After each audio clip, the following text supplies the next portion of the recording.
से आइए। लेकिन मुझे अफसोस हो रहा था, आप इधर बैठिए थोड़ा सा। कि मैडम आप आगे आइए, दोनों लोग आगे आइए। नेता विरोधी दल आप कहाँ बैठाएंगे? महिलाओं की सीट है। लीग से हट करके कहाँ बैठाएं? महिलाओं की सीट है, आजकल बोलने के आदी हो चुके हैं। महिलाओं की सीट है। और ये बीमारी केवल यहीं पे नहीं आई है, जो बीमारी बिहार में देखने को मिल रही है वही बीमारी यहाँ भी देखने को मिल रही है। और इसीलिए मुझे, जो कि मेरे बगल में वित्त मंत्री के द्वारा अनुपूरक बजट प्रस्तुत किया गया था, उस शेर व शायरी के बड़े शौकीन हैं। नेता विरोधी दल के इन वक्तव्यों को सुनकर के मुझे एक शायर की एक बात याद आती है कि बड़ा हसीन है उनकी जवान का जादू, लगा के आग बहारों की बात करते हैं। जिन्होंने रात में बेखौफ बस्तियां लूटी, वही नसीब के मारों की बात करते हैं।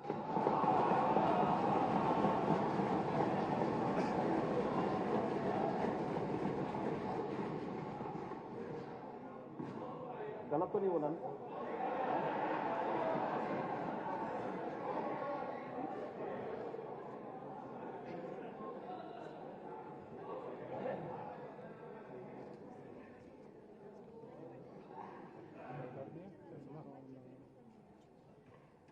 महोदय,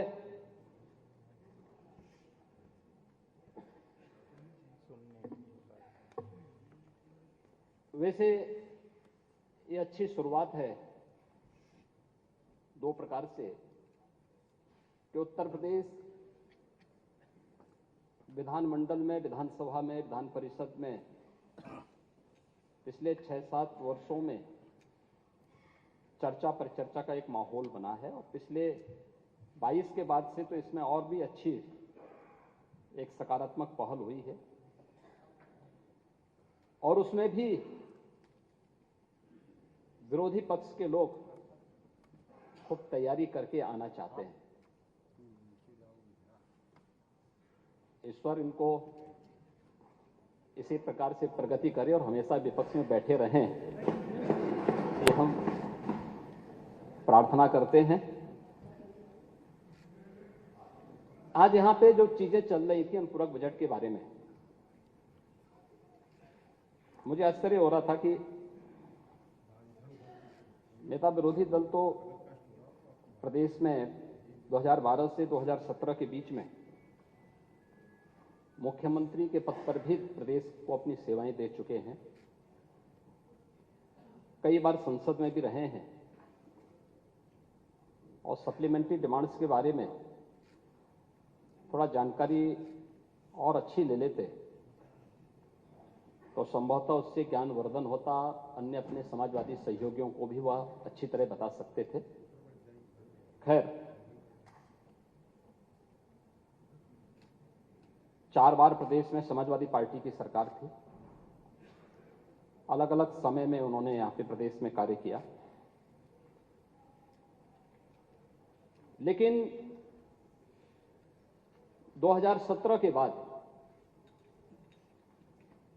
उत्तर प्रदेश के बारे में, 2017 के पहले का उत्तर प्रदेश और 2017 के बाद का उत्तर प्रदेश,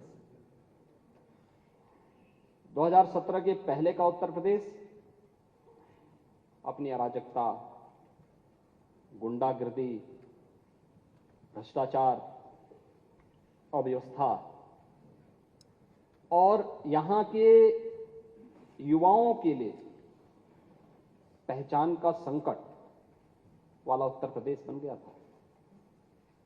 और महोदय, 2017 के बाद का उत्तर प्रदेश डबल इंजन सरकार में आदरणीय प्रधानमंत्री जी के मार्गदर्शन में आज यही उत्तर प्रदेश है, देश की सबसे बड़ी आबादी का राज्य है। आज मैं इस बात को दावे के साथ कह सकता हूं, ये हमारे माननीय सदस्यगण भी देश के अंदर जाते होंगे,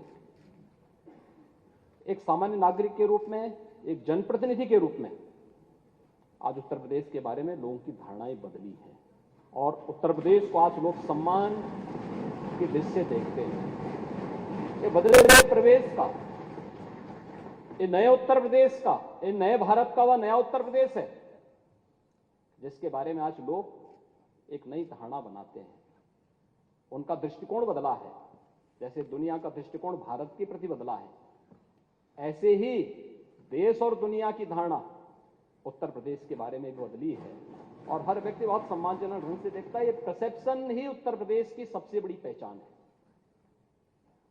हाँ, $1 ट्रिलियन की इकोनॉमी बनने की दिशा में हमारी सरकार के द्वारा जो प्रयास प्रारंभ किए गए हैं, हम लोग आज भी अपनी उन बातों को लेकर के पूरी प्रतिबद्धता के साथ कार्य कर रहे हैं। लेकिन हमारे विरोधी दल के माननीय सदस्यों को भी प्रसन्नता होनी चाहिए कि अगर हमारा उत्तर प्रदेश आगे बढ़ेगा, आर्थिक प्रगति करेगा, इस आर्थिक प्रगति का लाभ भी प्रत्यक्ष और प्रत्यक्ष रूप से सभी को मिलेगा, पूरे प्रदेशवासियों को मिलेगा, हर व्यक्ति को मिलेगा। और क्या पिछले 6-6.5 वर्ष के अंदर उत्तर प्रदेश के अंदर इस डबल इंजन की सरकार के समय कुछ नहीं हुआ?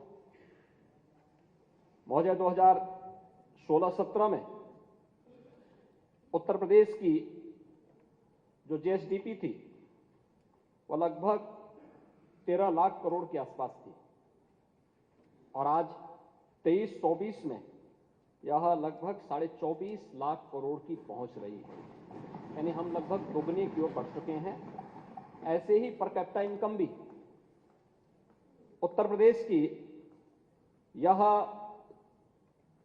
2015-16 के आसपास जो लगभग 43,000 के आसपास थी, आज वह बढ़कर के 22-23 में बढ़कर के दुगने से अधिक हुई है, लगभग 83,000 करोड़ रुपए से अधिक हो चुकी है और 23-24 के आंकड़े आएंगे तो इसमें और भी वृद्धि होगी। प्रदेश में बजट का आकार भी बढ़ा है। देश की 16% आबादी उत्तर प्रदेश में निवास करती है, 25 करोड़ की आबादी उत्तर प्रदेश में निवास करती है और उत्तर प्रदेश में 2012 से 17 के बीच में जो औसत बजट था वो लगभग 2,70,000 करोड़ के आसपास था। अलग अलग वर्षों में बढ़े होंगे, लेकिन एवरेज अगर हम देखेंगे, लेकिन अगर हम 2017-18 से 22-23 के बीच में औसत बजट देखते हैं तो महोदय लगभग उससे दुगना हुआ है।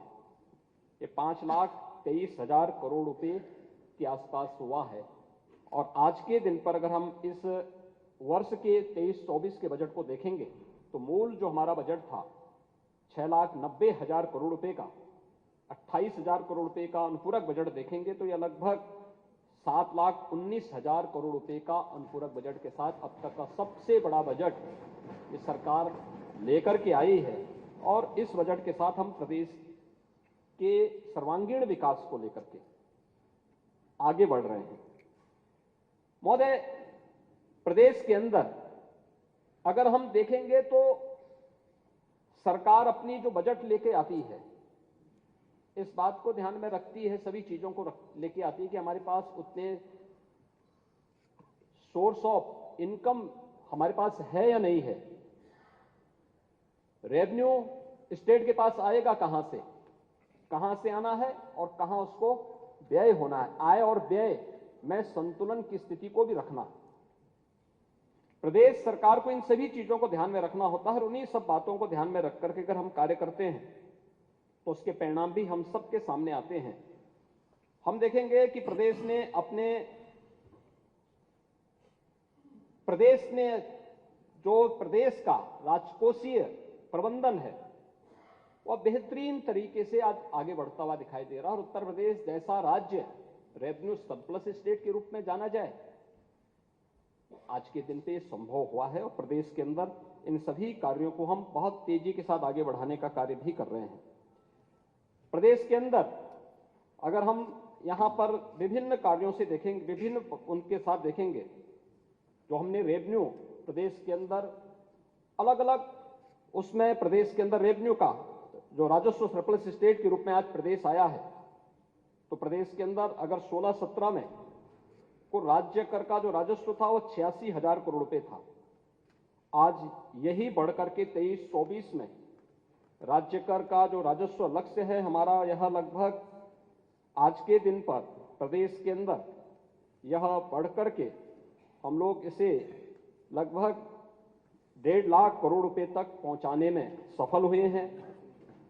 प्रदेश के अंदर स्टैंप एंड रजिस्ट्रेशन में जो लगभग 11,000 करोड़ रुपए 16-17 में प्राप्त हुआ था, आज वही बढ़कर के 23-24 में हम उसे 34,000 करोड़ रुपए तक पहुंचाने में सफल हुए हैं। वैट एंड टैक्स के आधार पर जो सेल टैक्स था 49,000 करोड़ रुपए का कुल रेवेन्यू प्रदेश को प्राप्त होता था, आज वही 1.5 लाख करोड़ रुपए पहुंच रहा है। और स्टेट एक्साइज में 16-17 में कुल 12,000 करोड़ रुपए प्रदेश के अंदर प्राप्त होता था, आज वही 58,000 करोड़ रुपए प्रदेश उसी एक्साइज टैक्स से ले रहा है। परिवहन में भी 16-17 में कुल 5,000 करोड़ रुपए का राजस्व प्राप्त होता था, 23-24 में वह अब बढ़कर के 12,600 करोड़ रुपए की राशि को भी प्रदेश उससे आगे बढ़ चुका है। महोदय, ये जो भी बातें प्रदेश के अंदर की गई हैं, हम बैंकिंग सेक्टर में भी देखेंगे। आज प्रदेश के बारे में नेता प्रतिपक्ष जो आंकड़े यहां प्रस्तुत कर रहे थे, वे वास्तविक आंकड़े नहीं थे। उन्होंने जो भी तथ्य यहां पे रखे थे, मुझे लगता है कि अच्छा होमवर्क नहीं हो पाया होगा उनका। वैसे भी उनके पास फुर्सत कहां है कि होमवर्क कर सकें और उनके बारे में देख सकें, लेकिन एक प्रयास उन्होंने किया। तथ्य और आंकड़े दोनों सही नहीं थे। महोदय, अगर बैंकिंग सेक्टर में जो कार्य यहां पे हुए हैं 22-23 में अगर हम देखेंगे तो प्रदेश में बैंकों के माध्यम से जो ऋण वितरित हुआ है 2,42,000 करोड़ रुपए का ऋण वितरित हुआ है। और 23-24 में, 22-23 में ही अगर हम देखेंगे तो प्रदेश के अंदर जो पहले की तुलना में जो बैंकों की शाखाएं खोलने की बात रही हो, आज मैं कह सकता हूं कि उत्तर प्रदेश के अंदर 5 किलोमीटर के दायरे में या तो बैंक की शाखा है या हर गांव में हम लोगों ने बैंकिंग कॉरस्पॉन्डेंट सखी के माध्यम से बैंक की सेवाएं हर ग्राम पंचायत तक उपलब्ध करवाने का काम किया है। और इसका परिणाम है आज प्रदेश के अंदर कि प्रदेश के अंदर जब इस संबंध में उत्तर प्रदेश की बात आती है तो बैंक और वित्तीय संस्थाओं में फंड आकर्षित करने में देश के अंदर 16.2% निवेश में हिस्सेदारी के साथ उत्तर प्रदेश देश में शीर्ष स्थान पर रहता है।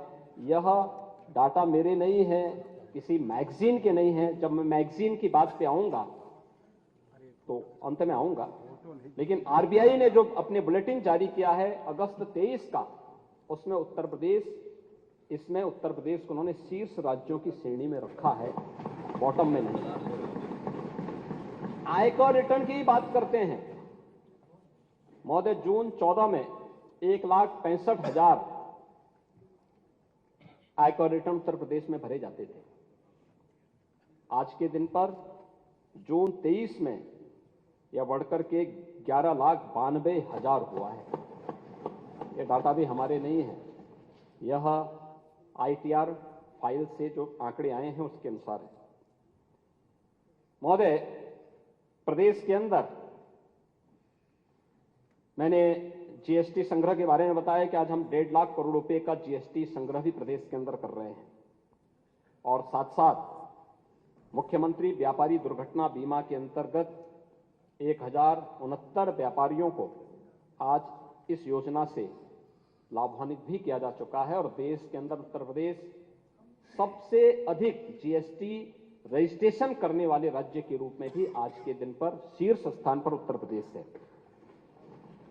महोदय, इसके अलावा प्रदेश ने और भी क्षेत्रों में अपनी प्रगति को तेजी के साथ आगे बढ़ाने का काम किया है, चाहे वह शीरा उत्पादन में, यह देश का नंबर 1 राज्य है। प्रदेश एथेनॉल ब्लेंडिंग में यह देश के अंदर आज के दिन पर नंबर 1 राज्य है। और प्रदेश के अंदर अन्य बहुत महत्वपूर्ण मुद्दों पे, खासतौर पर पारिवारिक मुद्दे भी आते थे। बेटे बेटी, पिता मां, पति पत्नी, बहू, सगा भाई, यानी अगर सगे भाई की मृत्यु की स्थिति में उसकी पत्नी, सगी बहन, दामाद, पुत्र पुत्री, यानी सबको आवासीय अथवा कृषि संपत्ति ट्रांसफर करने में जो पहले एक लंबी प्रक्रिया होती थी, पूरा शुल्क देना होता था, आज मात्र 5,000 रुपये नियत करते हुए हम लोगों ने सुविधा प्रदेश में उपलब्ध कराई है। लाखों परिवार इन सुविधाओं का लाभ प्रदेश में ले रहे हैं। महोदय, प्रदेश के अंदर जहां तक माननीय नेता प्रतिपक्ष के द्वारा जो बातें यहां पे कही गई हैं, मैं अक्सर इस बात को कहता हूं कि वे हर मुद्दे को ये बताने का प्रयास करते हैं कि तो समाजवादियों ने किया है। वैसे समाजवादियों के कारनामे तो लोग अब तक भूले नहीं हैं प्रदेश में, और मुझे लगता है कि हाँ, जग जाहिर है, तो हर व्यक्ति जानता है। और कैसे कैसे ये लोग खेल खेलते थे उत्तर प्रदेश के अंदर, किस किस प्रकार की कारनामे होते थे। अक्सर होता है हमारे नेता विरोधी दल चुनाव के पूर्व उनको कोई इंटरव्यू देना होता तो एक सेंटर में आते हैं, जाने का प्रयास करते हैं। प्रदेश के अंदर सत्ता प्रायोजित डकैती के सबसे अच्छे उदाहरण हो सकते हैं, और किस रूप में हो सकते हैं, उनमें से एक सेंटर है जेपीएन आईसी। महोदय, इसका जो मूल डीपीआर है वह केवल 265 करोड़ रुपए का यह आंका गया था, और 265 करोड़ रुपए के डीपीआर के बाद इस पे 821 करोड़ खर्च हो गया, तब भी पूरा नहीं हो पाया। एक उदाहरण है, यह 6 साल से सरकार आई है, लेकिन 6 साल से पहले आप क्या कर रहे थे? 5 साल उससे पहले क्या कर रहे थे? गोमती रिवर फ्रंट, महोदय, गोमती रिवर फ्रंट की स्थिति, जो पीपीआर बना था 167 करोड़ का, बाद में फिर डीपीआर 346 करोड़ या समथिंग कुछ और इन्होंने आगे पीछे किया। फिर 2015 में इसको बढ़ा करके लोग लेके गए 656 करोड़ का।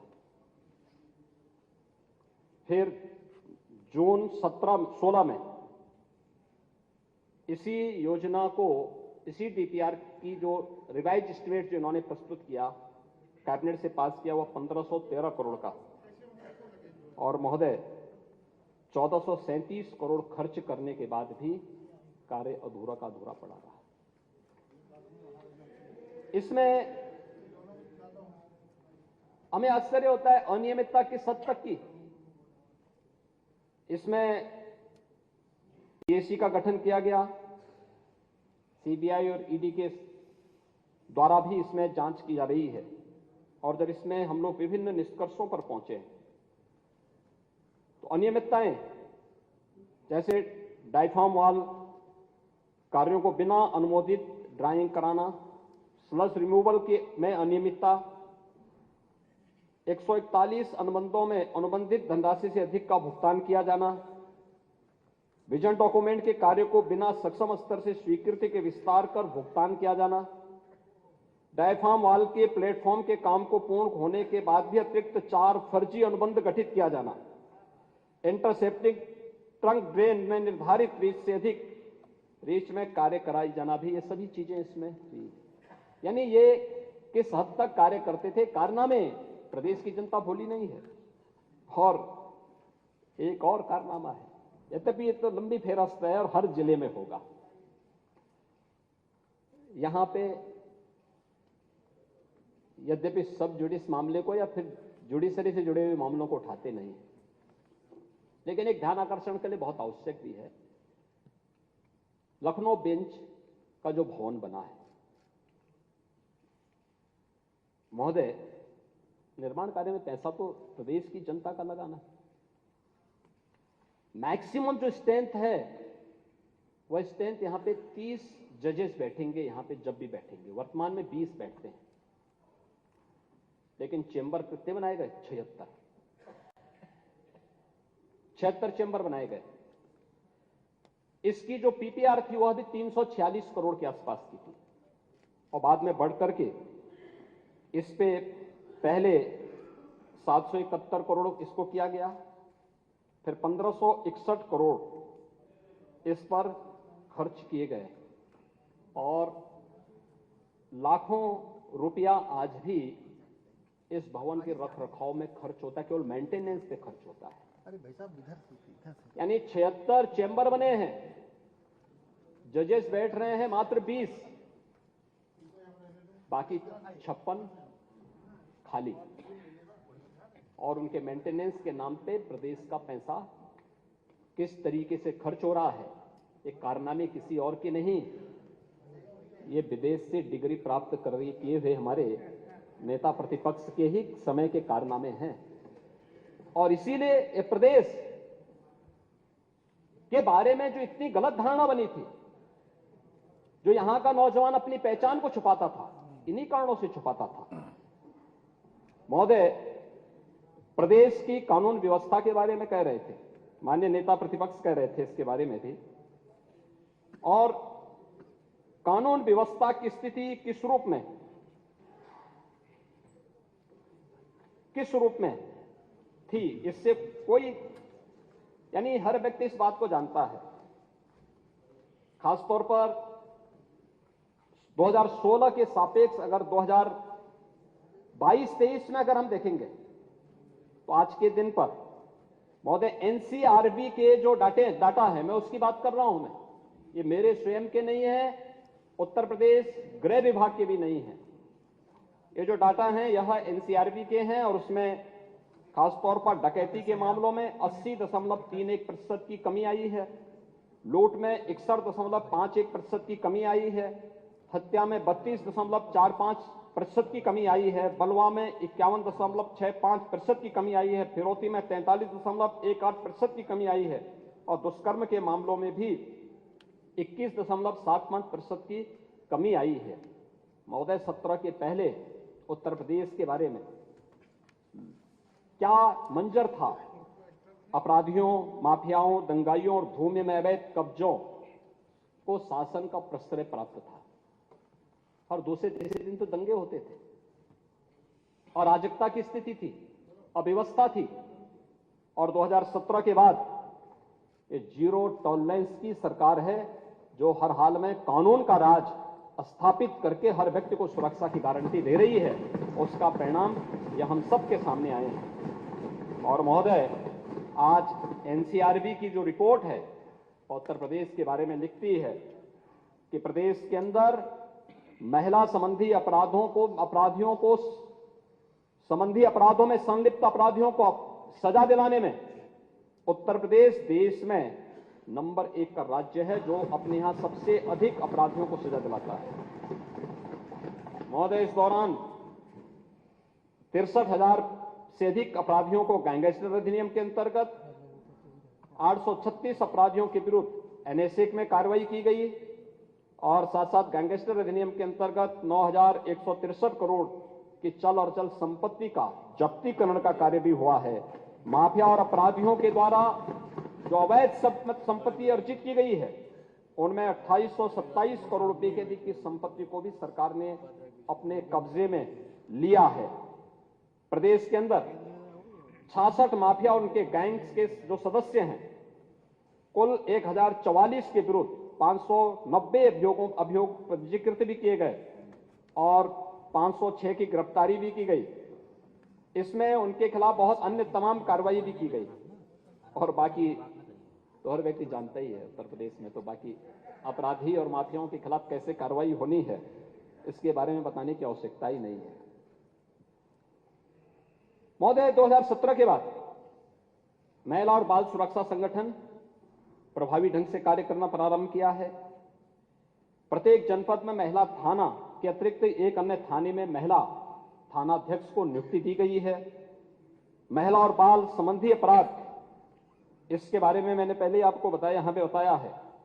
महिलाओं के विरुद्ध अपराधों में 4,579 अभियुक्तों में से 487 अभियुक्तों में को आजीवन कारावास, 1016 को 10 वर्ष और 10 वर्ष से अधिक का कारावास और 3076 अभियुक्तों को 10 वर्ष से कम का कारावास की सजा भी प्रदेश के अंदर हुई है। प्रदेश सरकार की जो पहल है प्रोसिक्यूशन और प्रदेश में समयबद्ध तरीके से कार्रवाई को आगे बढ़ाने का परिणाम है।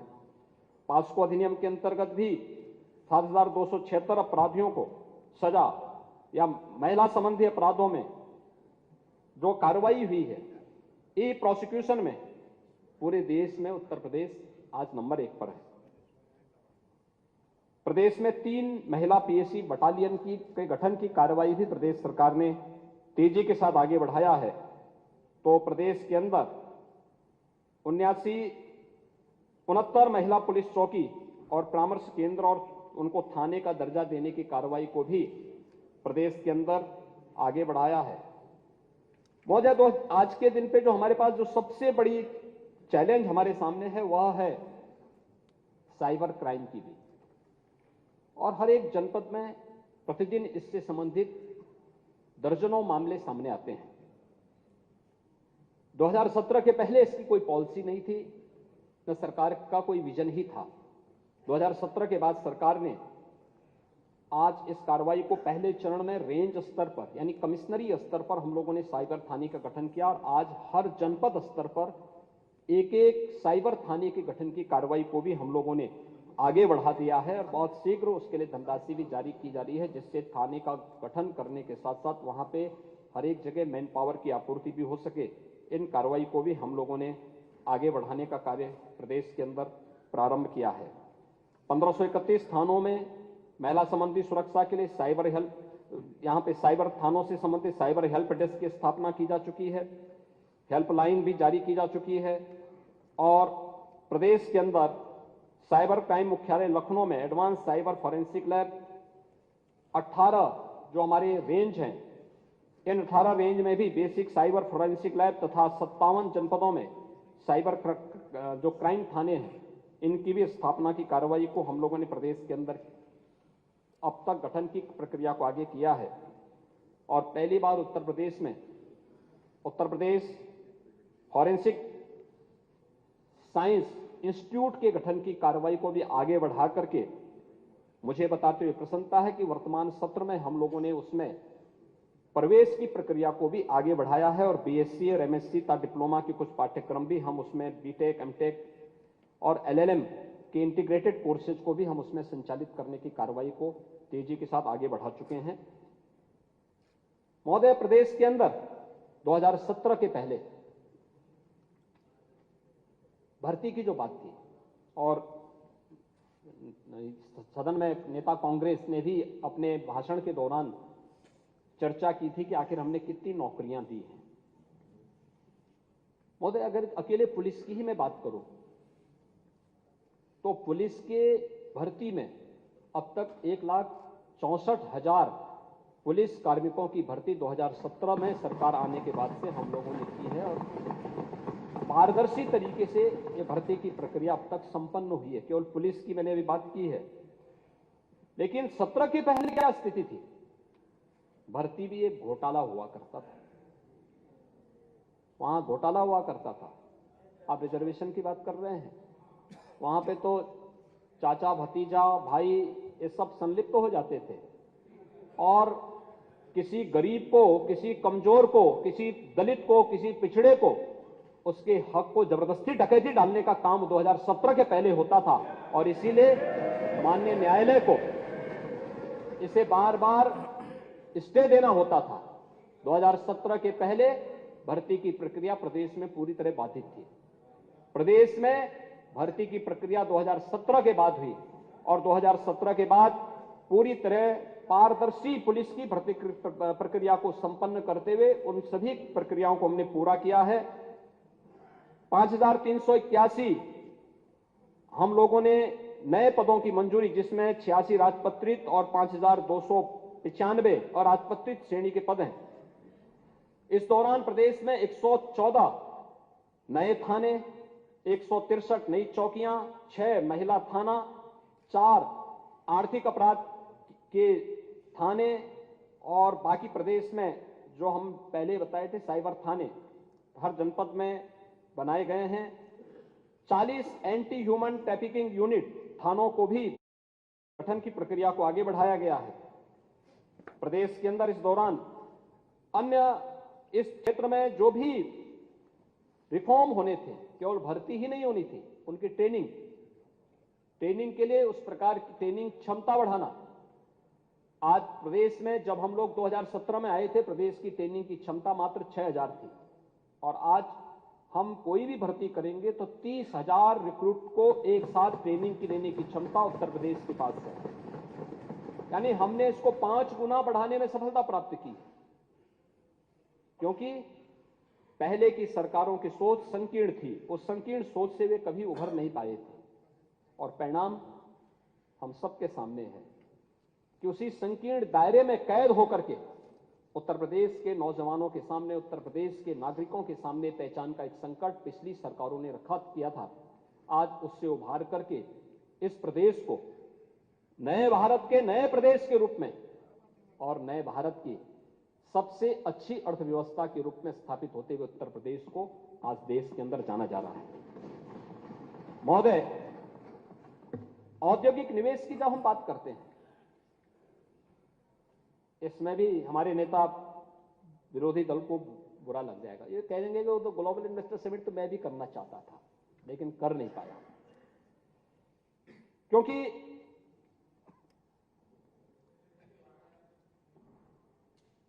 काका हाथरस सिंह ने इनके बारे में बहुत अच्छी बात कही थी कि प्रकृति बदलती क्षण क्षण देखो, बदल रहे अणु कण कण देखो, तुम निष्क्रिय से पड़े हुए थे, भाग्यवाद पर अड़े हुए थे। छोड़ो मित्र पुरानी डफली, जीवन में परिवर्तन लाओ, परंपरा से ऊंचे उठकर कुछ तो स्टैंडर्ड बनाओ। काका हाथरसी ने यह बात मुझे लगता है कि पहले ही सोच समझ करके तैयार कर ली थी।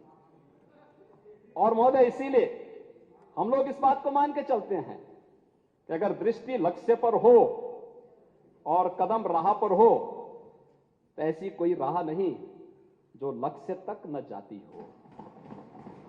हमने $1 ट्रिलियन की इकोनॉमी उत्तर प्रदेश को बनाने का जो लक्ष्य रखा है, ये सब राह वहीं तक पहुंचने के हैं। आपका कोई लक्ष्य नहीं था तो कोई दृष्टि भी नहीं थी, इसीलिए दिशाहीन थे और इसीलिए प्रदेश को अपराध का, दंगों का, अराजकता का एक प्रदेश बना दिया था। नौजवानों के विश्वास को कुचलने का काम कर रहे थे, भर्ती में भाई भतीजावाद कर रहे थे और प्रदेश की पूरी व्यवस्था को छिन्न भिन्न करने पर उतारू थे।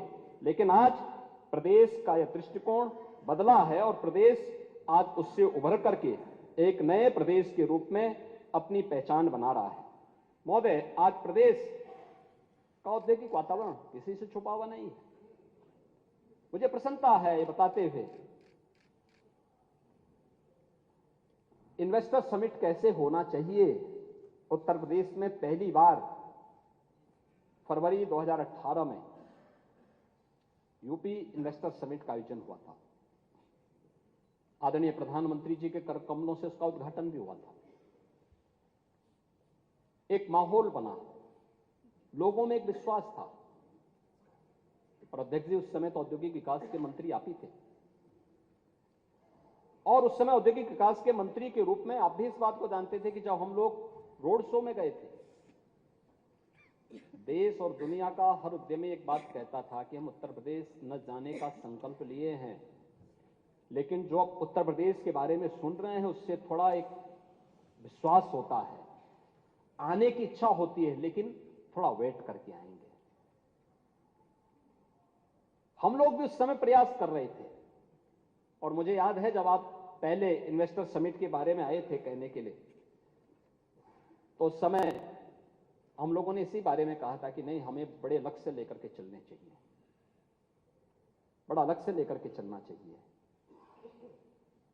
क्योंकि उत्तर प्रदेश जैसे राज्य में ये 25 करोड़ की आबादी और 25 करोड़ की आबादी की आकांक्षा के अनुरूप ईज ऑफ लिविंग के लक्ष्य को प्राप्त करना है, हर नौजवान के हाथ को कार्य देना है, हर किसान के खेत में पानी पहुंचाना है,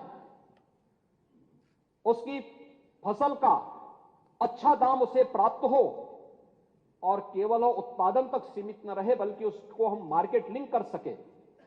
इस दिशा से अगर हमें प्रयास प्रारंभ करने हैं तो हमें उत्तर प्रदेश के औद्योगिकीकरण की तरफ और उद्योग 4 की तरफ हमें जाना ही होगा, इंडस्ट्री 4 की तरफ हमें जाना ही होगा। और उस दिशा में इन्वेस्टर समिट सब जगह होते थे, लेकिन यूपी ने एक जो रेखा खींची है, ग्लोबल इन्वेस्टर समिट 2023, अब तक महोदय मुझे बताते हुए प्रसन्नता है, उत्तर प्रदेश को 40 लाख करोड़ रुपए के निवेश के प्रस्ताव प्राप्त हो चुके हैं। आप मुझे एक बात बताइए, क्या ये प्रस्ताव समाजवादी पार्टी की सरकार थी, क्या तब भी कोई यहां आना चाहता था क्या? तब तो जो थे वे भी भागना चाहते थे, जो थे वे भी भागना चाहते थे। लेकिन आज देश और दुनिया का हर उद्यमी उत्तर प्रदेश में आ रहा है, आना चाहता है, निवेश करना चाहता है। और महोदय, 1 लाख, ये जो 40 लाख करोड़ रुपए के निवेश के प्रस्ताव उत्तर प्रदेश को प्राप्त हुए हैं, ये 40 लाख करोड़ रुपए के निवेश के प्रस्ताव जमीनी धरातल पर जब उतरेंगे और उतरने प्रारंभ हुए हैं तो महोदय 1 करोड़ 10 लाख नौजवानों को सीधे सीधे नौकरी मिलेगी उत्तर प्रदेश के अंदर। हमारे उत्तर प्रदेश के नौजवान को अपनी नौकरी और रोजगार के लिए उन्हें कहीं और जगह नहीं जाना पड़ेगा, बल्कि दुनिया नौकरी ढूंढने के लिए उत्तर प्रदेश में आएगी। और उत्तर प्रदेश के अंदर वह स्थिति आज हम लोगों ने प्रदेश के अंदर तय किया है। महोदय, 2017 के पहले एक्सप्रेस हाईवे और हाईवे सड़कों की क्या स्थिति थी, ये किसी से छुपा हुआ नहीं है। लोग तो क्या कहते थे, जहां से अंधेरा प्रारंभ हो समझ लो उत्तर प्रदेश की सीमा प्रारंभ हो गई साइकिल, जहां से गड्ढे प्रारंभ हो जाएं समझ लो उत्तर प्रदेश प्रारंभ हो गया है। आज आप देखिए ना, उत्तर प्रदेश में कहीं भी नेता प्रतिपक्ष भी सड़क मार्ग से यात्रा करते हैं बहुत बार। आज उनको भी लगता होगा कि नए भारत के नए उत्तर प्रदेश में जब सड़कों पे चलते होंगे तो उनको भी अच्छा लगता होगा। और खैर, शिवपाल जी तो सड़क मार्ग से ही चलते हैं और धन्यवाद देते हैं, कभी कभी बोलते हैं कि बहुत अच्छी सड़क हो गई है, अच्छी सड़क हो गई है। वो कहते हैं कि मुझे सपोर्ट, वो कहते हैं बेचारे कि मुझे सपोर्ट नहीं किया गया, नहीं तो मैं भी ऐसे चाहता था लेकिन मुझे सपोर्ट नहीं किया। मैंने कहा भी जब बचपन में ही गलत राह दिखाने का काम आपने किया है तो अब भाई आप लगाएंगे बबूल का पेड़ तो आम कहां से आएगा। तो मैं अक्सर उनको कहता हूं इस बारे में। लेकिन महोदय, आज मुझे बताते हुए प्रसन्नता है, एक्सप्रेस हाईवे, मुझे आश्चर्य होता है सप्लीमेंट्री डिमांड्स को ठीक ढंग से संभवतः नेता प्रतिपक्ष ने पढ़ा नहीं है, और अगर पढ़ा होता तो संभवतः इतनी हल्की बातें यहां पे नहीं करते। हमने सप्लीमेंट्री डिमांड्स में जो मांग, नई मांग की है, वह सप्लीमेंट्री डिमांड्स में परंपरागत बजट के लिए पैसे की मांग नहीं होती है, नई मांग के लिए पैसे की मांग होती है। और इसमें गंगा एक्सप्रेस वे के लिए पैसा आया, मांगा है, और वह भी टेंडर के दौरान जीएसटी 12% थी, इसका रेट बढ़कर के 18% हुआ है, उसके लिए पैसा मांगा गया है। 500 करोड़ रुपए से अधिक की राशि है। पूर्वांचल एक्सप्रेस वे के लिए कोई पैसा नहीं मांगा गया है, बुंदेलखंड एक्सप्रेस वे के लिए कोई पैसा नहीं मांगा गया है, गोरखपुर लिंक एक्सप्रेस वे के लिए कोई पैसा नहीं मांगा गया है, बलिया लिंक एक्सप्रेस वे के लिए कोई पैसा नहीं मांगा गया है, और लखनऊ कानपुर या किसी भी अन्य एक्सप्रेस वे के लिए पैसा नहीं मांगा गया है। यह गंगा एक्सप्रेस वे का पैसा है। मुझे लगता है ये जानकारी उनके संज्ञान में होनी चाहिए। और दूसरा, उनके संज्ञान में ये बात भी होनी चाहिए कि जो गोरखपुर लिंक एक्सप्रेस वे की बात कर रहे थे, 6000 करोड़ रुपए का बन रहा है। मुझे लगता है कि उनको तथ्यों की जानकारी होनी चाहिए। 6,000 करोड़ का नहीं है, बल्कि कुल 3500 करोड़ रुपए का है। और इसमें भी अगर हम देखेंगे तो ये पूरा एक्सप्रेसवे उन क्षेत्रों से होकर जा रहा है जो लो लैंड का एरिया था। दूसरा, उससे दूसरा अच्छा मार्ग वह संत कबीर नगर को भी जोड़ रहा है, अंबेडकर नगर को भी उसके साथ जोड़ता है। मुझे लगता है कि थोड़ी भौगोलिक जानकारी भी लेनी चाहिए। भौगोलिक जानकारी का ज्यादा ज्ञान ले लेंगे तो मुझे लगता है कि इस प्रकार की हल्की बातों को यहां बोलने से उनको भी थोड़ा परहेज होगा। महोदय, इसके साथ ही प्रदेश के अंदर आज एक्सप्रेसवे के रूप में उत्तर प्रदेश की पहचान बन गई है। पूर्वांचल एक्सप्रेसवे भी है, बुंदेलखंड क्षेत्र भी हमारा एक्सप्रेसवे के साथ जुड़ चुका है। पश्चिम को पूरब से जोड़ने के लिए गंगा एक्सप्रेसवे पर काम चल रहा है और हमारा प्रयास है कि प्रयागराज कुंभ 2025 के पहले हम इस एक्सप्रेसवे के कार्य को पूरा कर सकें। इसके बारे में हमारा पूरा प्रयास है कि इस कार्य, और ये देश के सबसे बड़े एक्सप्रेसवे में से एक है। इसके साथ ही प्रदेश के अंदर बलिया लिंक एक्सप्रेसवे, चित्रकूट में लिंक एक्सप्रेसवे के निर्माण की कार्रवाई, लखनऊ कानपुर ग्रीनफील्ड एक्सप्रेसवे के निर्माण की कार्रवाई ये तेजी के साथ आगे बढ़ रही है। वाराणसी में 100 एकड़ क्षेत्र में देश का पहला फ्रेट विलेज की स्थापना की कार्रवाई भी हो रही है। और प्रदेश में आज यमुना एक्सप्रेसवे में film city, toy city, apparel park, handicraft park, logistic hub, ये सभी विकसित हो रहे हैं। तो लखनऊ हरदोई के बीच में पीएम मित्र मेगा टेक्सटाइल पार्क की कार्रवाई को भी हम तेजी के साथ आगे बढ़ाने का कार्य कर रहे हैं। ये टेक्सटाइल पार्क जहां पे एक लगभग 1000 एकड़ क्षेत्रफल में टेक्सटाइल का एक हब बनेगा। ये उत्तर प्रदेश के अंदर यहां के युवाओं के लिए नए रोजगार के अवसर खोलेगा।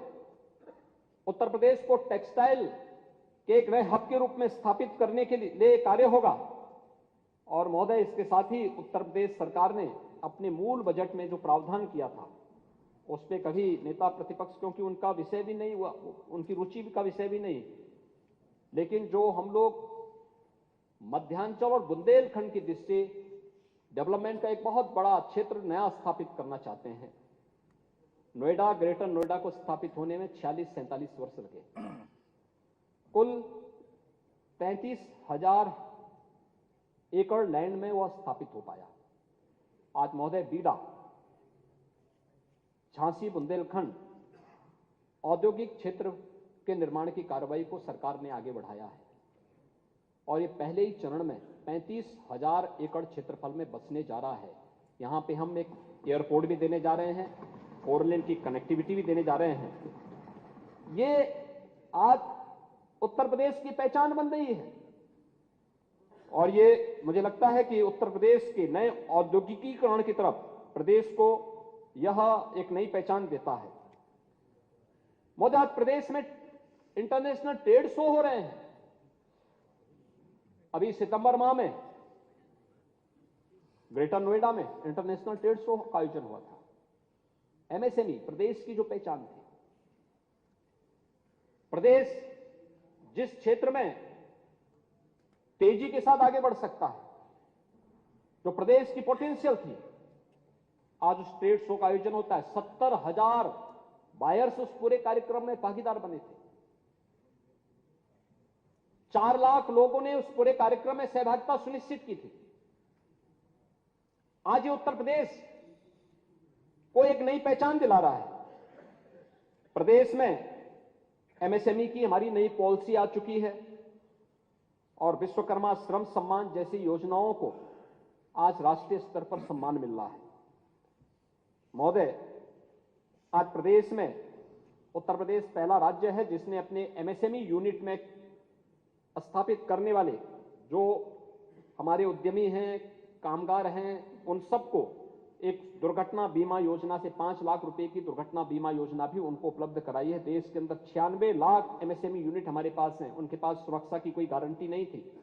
उनके प्रोत्साहन के लिए राज्य सरकार ने उन्हें आज प्रदेश के अंदर ये भी व्यवस्था दी है, तो साथ साथ अपने कामगार और हस्तशिल्पियों के प्रशिक्षण के लिए भी हम लोग उन्हें प्रशिक्षण और टूल किट की सुविधा उपलब्ध करवाने का कार्य कर रहे हैं। महोदय, प्रदेश के अंदर तेजी के साथ आज हम लोगों ने प्रदेश के इंफ्रास्ट्रक्चर डेवलपमेंट के साथ साथ प्रदेश के अंदर लोगों की अन्य बुनियादी सुविधाओं को भी उपलब्ध करवाने के कार्य को तेजी के साथ आगे बढ़ाया है। वीआईपी कल्चर समाप्त किया है। कुछ वीआईपी कल्चर समाप्त करने की पीड़ा भी नेता प्रतिपक्ष की होगी, क्योंकि वे लोग उसके आदी रहे हैं। स्वाभाविक रूप से कभी गरीब की पीड़ा देखी नहीं, तो इसलिए उनको इसकी कोई चिंता नहीं, और इसीलिए 2017 के पहले प्रदेश के अंदर बिजली की स्थिति क्या थी, ये तो किसी से छुपी हुई नहीं है। वे कितने बड़े बड़े दावे करें, अगर उनके समय में जो पीपीए हुए थे उनकी चर्चा हम करना प्रारंभ कर देंगे, बहुत सारे लोग मुंह दिखाने लायक स्थिति में नहीं होंगे। ये उत्तर प्रदेश जैसे राज्य को पूरी तरह बिठाने की स्थिति थी, यानी उत्तर प्रदेश आर्थिक रूप से पूरी तरह कंगाल हो जाए, इस प्रकार की स्थिति इन लोगों ने प्रदेश के अंदर कर रखी थी। लेकिन महोदय, आज मैं कह सकता हूं, मार्च 2017 में सरकार आई, अप्रैल 2017 से लेकर के अब तक सरकार ने जो वायदा किया था उसके अनुरूप विद्युत की आपूर्ति प्रदेश के अंदर बिना भेदभाव के सबको कर रही है। बिना भेदभाव के ग्रामीण क्षेत्र में 18 घंटे, नगरीय क्षेत्र में तहसील मुख्यालयों पर, तहसील क्षेत्रों में 20 घंटे और जिला मुख्यालयों पे 24 घंटे विद्युत की आपूर्ति राज्य सरकार ने करने के लिए तय किया था, वो हम कर रहे हैं। और बिना भेदभाव के शासन की योजनाओं का लाभ प्राप्त होना। 1,21,000 मजरे ऐसे थे जहां बिजली कभी पहुंची ही नहीं थी, वहां तक बिजली भी पहुंचाया गया। 1,56,00,000 परिवार ऐसे थे, ऐसे लोग थे जिन लोगों को कभी बिजली के कनेक्शन नहीं मिले थे, उन लोगों को बिजली के फ्री के कनेक्शन भी उपलब्ध करवाने के कार्य 17 के बाद से प्रारंभ हुए। और आज परिणाम है, सरकार ने जो कहा वो करके दिखाया है, क्योंकि सरकार चेहरा देख करके नहीं, बल्कि जाति, मत और मजहब देख करके नहीं, बल्कि सबका साथ और सबके विकास के भाव के साथ योजनाओं का लाभ समाज के हर तबके को देना चाहती है, और उसको हम लोग आज कर रहे हैं। महोदय, आज प्रदेश के अंदर पीक आवर में तुलना करिए, 17 के पहले क्या स्थिति थी। पीक आवर में वहां उस समय बिजली की जो आपूर्ति होती थी, उस समय प्रदेश के अंदर जो भी स्थिति उस समय थी,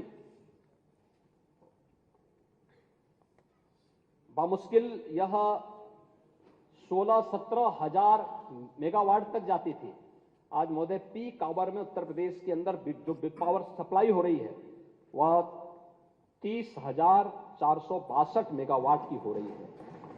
यानी उत्तर प्रदेश आज विद्युत आपूर्ति करने में, आप नए सब स्टेशन की बात कर रहे थे, 35/11 के 749 नए सब स्टेशन की स्थापना भी इस दौरान हुई है। और प्रदेश के अंदर इसके अलावा जो सब स्टेशन स्थापित होने थे, इसमें भी 1528 की स्थापना प्रदेश के अंदर की गई। अयोध्या को हम सोलर सिटी के रूप में विकसित भी करने जा रहे हैं। और साथ साथ प्रदेश के अंदर जो निजी नलकूप के हमारे किसान हैं, ऐसे उन सभी किसानों को विद्युत बिल में हम छूट देने की कार्रवाई को तेजी के साथ आगे बढ़ा चुके हैं। बहुत शीघ्र इस कार्यक्रम को हम लोग लागू करने जा रहे हैं, जो प्रदेश के निजी किसानों को इसका लाभ प्रदेश के अंदर प्राप्त होगा। महोदय, प्रदेश के अंदर आज हर एक सेक्टर में प्रदेश ने आज काफी प्रगति की है। खासतौर पर अगर हम लोग देखेंगे तो रूफटॉप सोलर पावर प्लांट में भी प्रदेश ने नई क्षमता के साथ इस पर निजी निवेश के साथ कार्य प्रारंभ किया है।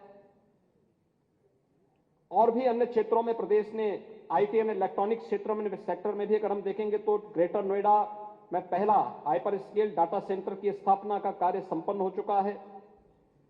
प्रदेश में आज तेजी के साथ हम लोग प्रधानमंत्री रोजगार सृजन कार्यक्रम के अंतर्गत भी नए रोजगार के सृजन के कार्यक्रम को हम तेजी के साथ आगे बढ़ाने का कार्य कर रहे हैं।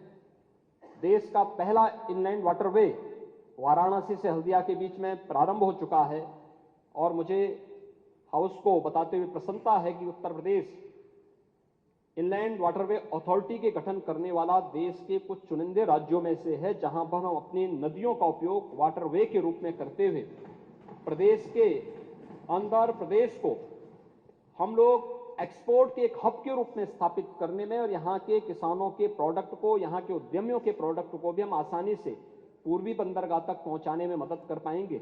इस दिशा से भी राज्य सरकार तेजी के साथ आगे बढ़ी है। तो प्रदेश के अंदर एयर कनेक्टिविटी 2017 के पहले की स्थिति क्या थी? 2017 के पहले केवल 2 एयरपोर्ट पूरी तरह क्रियाशील थे, एक राजधानी लखनऊ का और एक वाराणसी का। दोनों इंटरनेशनल एयरपोर्ट थे। आज मुझे बताते हुए प्रसन्नता है 9 एयरपोर्ट प्रदेश के अंदर वर्तमान में क्रियाशील हैं।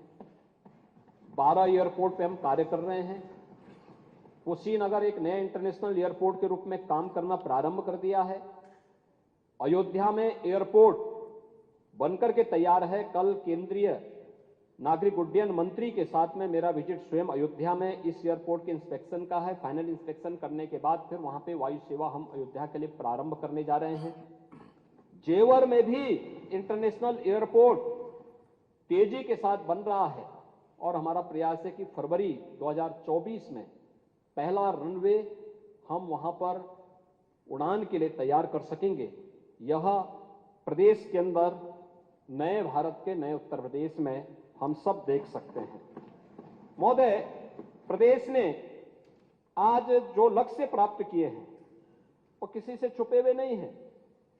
बहुत तेजी के साथ इन कार्यक्रमों को हम आगे बढ़ाने का कार्य कर रहे हैं और मुझे लगता है कि अगर थोड़ा भी यहां पर माननीय नेता प्रतिपक्ष ने थोड़ी भी इन चीजों के बारे में जानने का प्रयास किया होता तो एक बार, क्योंकि इन सभी अड्डों का उपयोग कभी कभी वे भी करते हैं और करते हैं तो उसके बाद उनको इसके लिए कम से कम थैंक्स तो करना चाहिए, लेकिन थैंक्स न करके केवल हर एक कार्य में झूठे आंकड़े प्रस्तुत, सदन के सामने असत्य आंकड़े प्रस्तुत करने का कार्य कर रहे हैं। ये बड़ी अफसोसजनक स्थिति है। महोदय, हम प्रदेश के अंदर शिक्षा या खेल के सेक्टर को ही देखेंगे। अभी एशियन गेम्स हुए थे। एशियन गेम्स में भारत के जो खिलाड़ियों ने जो मेडल प्राप्त किए हैं, 107 मेडल प्राप्त किए हैं एशियन गेम्स में और पैरा एशियन में 111 मेडल प्राप्त किए हैं। और मुझे बताते हुए प्रसन्नता है, देश की 16% आबादी प्रदेश में रहती है और 25% मेडल उत्तर प्रदेश के खिलाड़ियों ने जीते हैं, देश के लिए जीते हैं। रिजल्ट क्या है आपका? एक औपचारिकता निर्वहन के लिए नहीं, हम रिजल्ट पे फोकस करते हुए कार्य कर रहे हैं। 2017 के पहले के बेसिक शिक्षा परिषद के स्कूलों की स्थिति, उनमें शिक्षकों की स्थिति, उनके इंफ्रास्ट्रक्चर की स्थिति, 2017 के बाद बेसिक हो, माध्यमिक हो, उच्च हो, तकनीकी शिक्षा हो, व्यावसायिक शिक्षा हो या फिर मेडिकल एजुकेशन हो, चिकित्सा शिक्षा हो, किसी भी सेक्टर में अगर आप देखेंगे 2017 के पहले 2017 के बाद बहुत अंतर स्पष्ट दिखेगा। 2017 के पहले जैसी सरकार थी वैसे ही संस्थाएं भी थी, जैसे दिशाहीन सरकार थी दिशाहीन संस्थाएं भी इसी प्रकार से चल रही थी। लेकिन 2017 के बाद जो परिवर्तन देखने को मिला है, आज जाइए ना, हमें प्रसन्नता होती है जब हमारा माननीय विधायक जाता है बेसिक शिक्षा परिषद के स्कूल में जाकर के देखता है, उसका रंग रोगन देखता है, बालक बालिकाओं के लिए टॉयलेट देखता है, पेयजल की व्यवस्था देखता है, वहां फ्लोरिंग देखता है, स्मार्ट क्लास देखता है, फर्नीचर देखता है। नंगे पैर प्रदेश के बच्चे नहीं जाएंगे। 1,91,00,000 जो बच्चे हैं, आखिर वह किसी गरीब, किसी दलित और किसी पिछड़े और किसी गरीब परिवार के ही बच्चे होंगे। क्या है, 2017 के पहले क्यों नहीं उनको जूते मोजे मिल पाए थे? क्यों नहीं मिल पाए थे?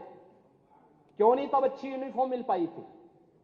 और इस सर्दी के समय ठिठुरते थे जाड़े से बच्चे, क्यों नहीं स्वेटर के पैसे तब उनको मिलते थे?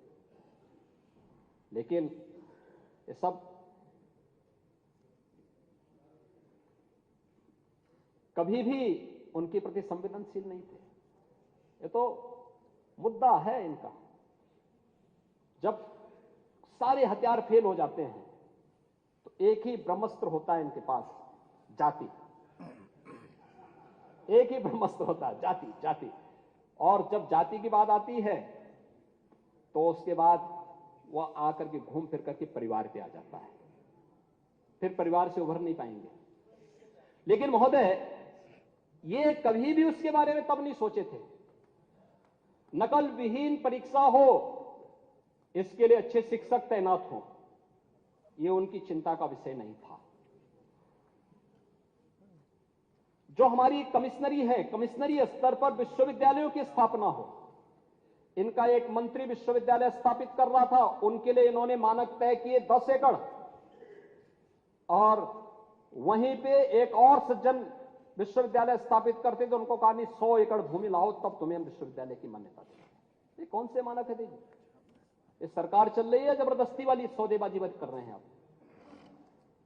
सरकार भेदभाव नहीं कर सकती। एक मानक तय करिए, एक पॉलिसी बनाइए, उस पॉलिसी के दायरे में लेकर के आप कार्य करेंगे, लोगों में संतुष्टि होगी। उस मानक को जो पूरा करेगा हम उसको मान्यता देंगे, नहीं पूरा करेगा, जहां पे कोई नहीं आ रहा है वहां सरकार जाएगी। हमें एक स्वस्थ प्रतिस्पर्धा को आगे बढ़ाना है। और मुझे प्रसन्नता है कि हमारी सरकार ने अलीगढ़ में राजा महेंद्र प्रताप सिंह जी के नाम पर विश्वविद्यालय की स्थापना की कार्रवाई को आगे बढ़ाया है। सहारनपुर में मां शाकंभरी के नाम पर विश्वविद्यालय की कार्रवाई को तेजी के साथ आगे बढ़ाया है। नए उन पे सत्र प्रारंभ हो चुके हैं। और महाराज सुहेल देव के नाम पर भी हमारा एक विश्वविद्यालय आजमगढ़ में बन रहा है, सत्र प्रारंभ हो चुका है। विश्वविद्यालय के निर्माण का कार्य तेजी के साथ आगे बढ़ रहा है।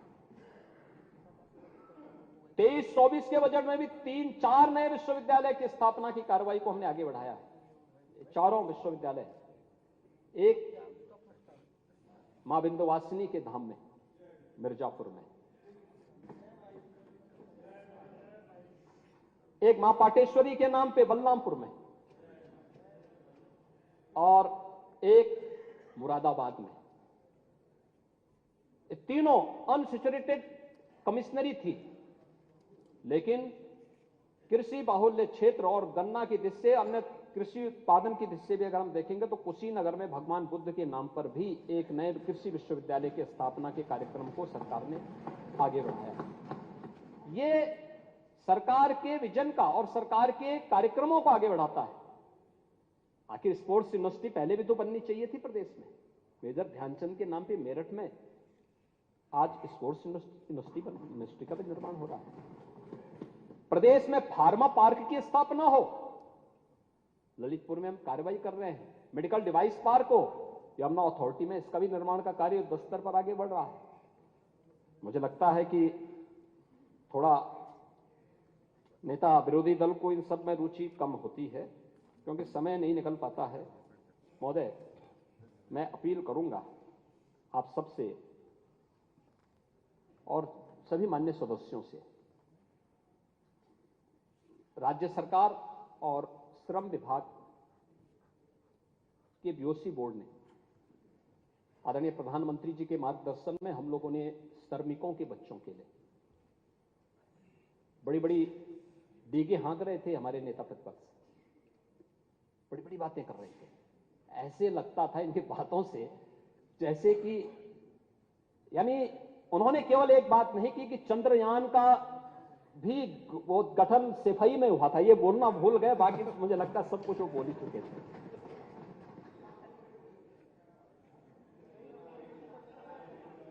अटल आवासीय विद्यालय, और मैं सबसे अनुरोध करूंगा एक बार विजिट जरूर करिए।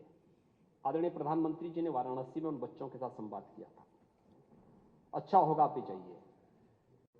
इसमें बीओसी बोर्ड से रजिस्टर्ड श्रमिकों के बच्चे भी हैं। कोरोना कालखंड में जो लोग अनाथ हुए थे, जो बच्चे अपने अभिभावक को खोए थे, वे बच्चे भी हैं। उन्हें सरकार मुख्यमंत्री बाल सेवा योजना के साथ भी जोड़ी हुई है। उन्हें 4,000 रुपए हर महीने सरकार दे रही है और उन सभी बच्चों का वहां प्रवेश किया गया है। 18 कमिश्नरी में 18 विद्यालय,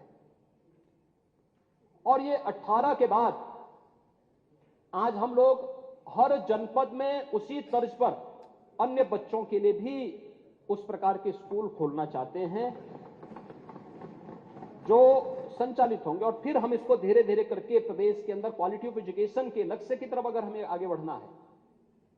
वास्तव में कोई भी देश तब तक प्रगति नहीं कर सकता जब तक कि अपनी शिक्षा पे वो ध्यान केंद्रित नहीं करेगा, और अटल आवासीय विद्यालय उसका एक मॉडल विद्यालय बन रहा है। एक बार जाइए, वहां के स्टैंडर्ड को देखें। एक बार मैं अपील करूंगा, एक बार जरूर विजिट करें आप, आपसे भी और आपसे भी कहूंगा, क्योंकि बच्चे सब श्रमिकों के बच्चे हैं, गरीब परिवारों के बच्चे हैं, उनकी कोई जाति नहीं है।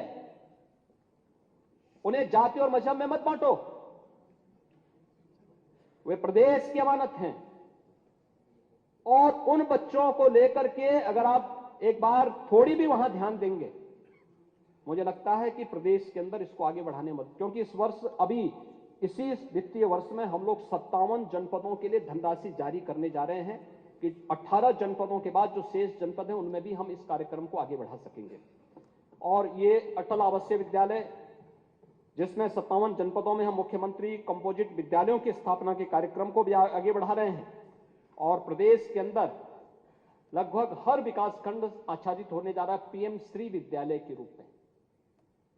इस पे भी अगर आप देखेंगे तो शिक्षा के क्षेत्र में व्यापक क्रांतिकारी परिवर्तन आने जा रहा है। इसके अलावा प्रदेश के अंदर अन्य कार्यक्रमों के साथ साथ मुझे बताते हुए प्रसन्नता है कि जगत गुरु रामभद्राचार्य दिव्यांग विश्वविद्यालय को हम लोगों ने राज्य विश्वविद्यालय के रूप में मान्यता दी है। और प्रदेश के अंदर अन्य जो कार्य हुए हैं, इसमें जो हम लोगों ने प्रदेश के अंदर नौकरी और रोजगार की लगभग 6-6.5 वर्ष के अंदर लगभग 6 लाख यूथ को सरकारी नौकरी देने में हमने सफलता प्राप्त की। प्रदेश के अंदर हम लोगों ने एमएसएमई सेक्टर को सुदृढ़ करने का जो परिणाम हमारे सामने आया है वो किसी से छुपा हुआ नहीं है। कोरोना कालखंड में 40 लाख कामगार और श्रमिक यूपी में आया था। उस 40 लाख श्रमिक और कामगार के लिए प्रदेश के अंदर रोजगार की व्यवस्था कहां से होगी? एमएसएमई यूनिट ने उन्हें काम दिया। ढेर सारे लोगों ने अपने अपने यहां जहां समायोजित हो सकते थे, और आज वे सभी वहां पे काम कर रहे हैं।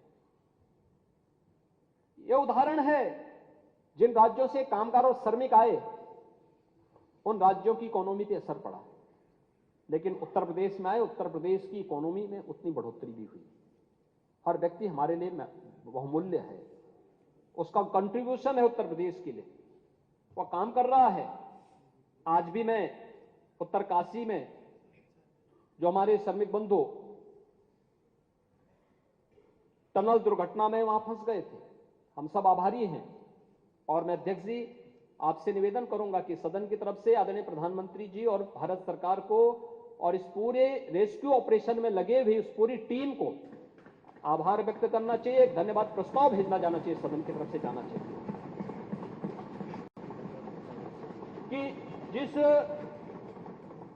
तत्परता के साथ रेस्क्यू ऑपरेशन, अब तक ढेर सारे ऐसे मामले घटित हुए हैं, लेकिन आपदा थी, लेकिन उस आपदा में रेस्क्यू कार्य किस धैर्य के साथ होना चाहिए, अपने आप में यह रेस्क्यू अपने आप में एक उदाहरण है।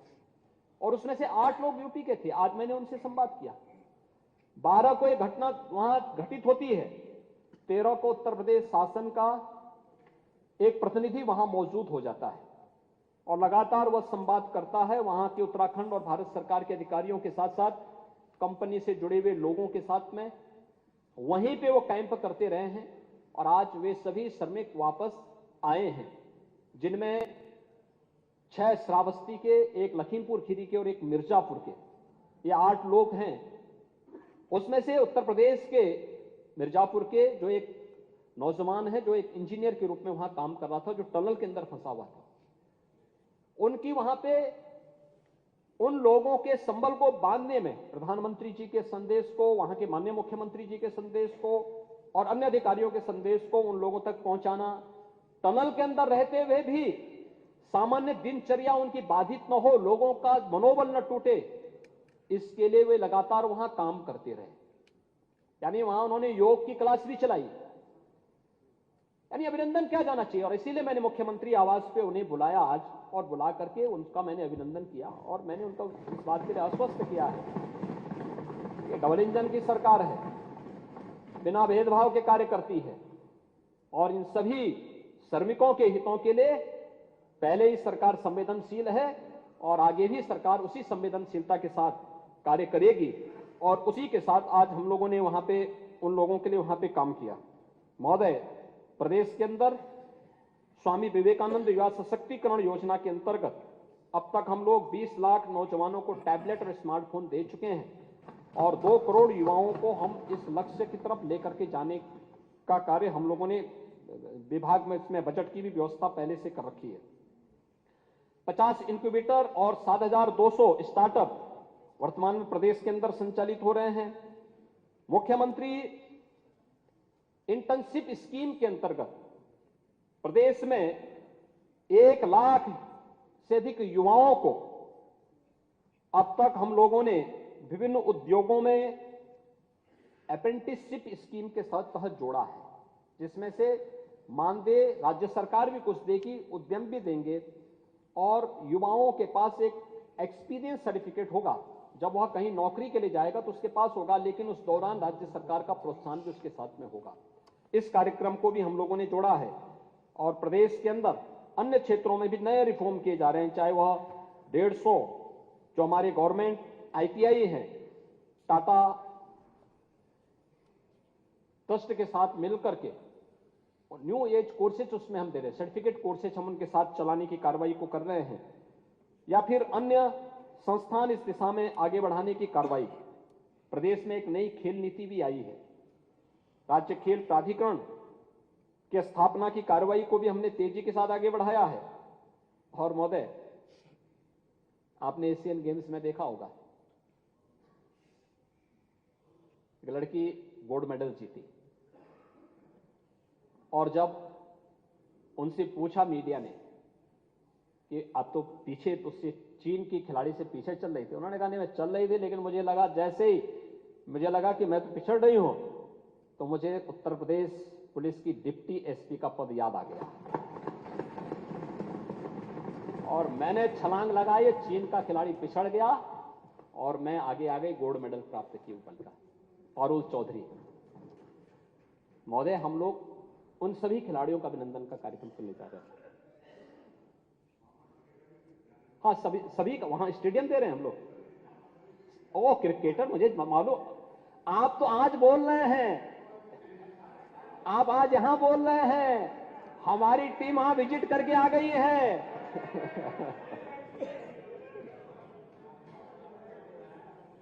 हमारी टीम वहां विजिट करके आ गई है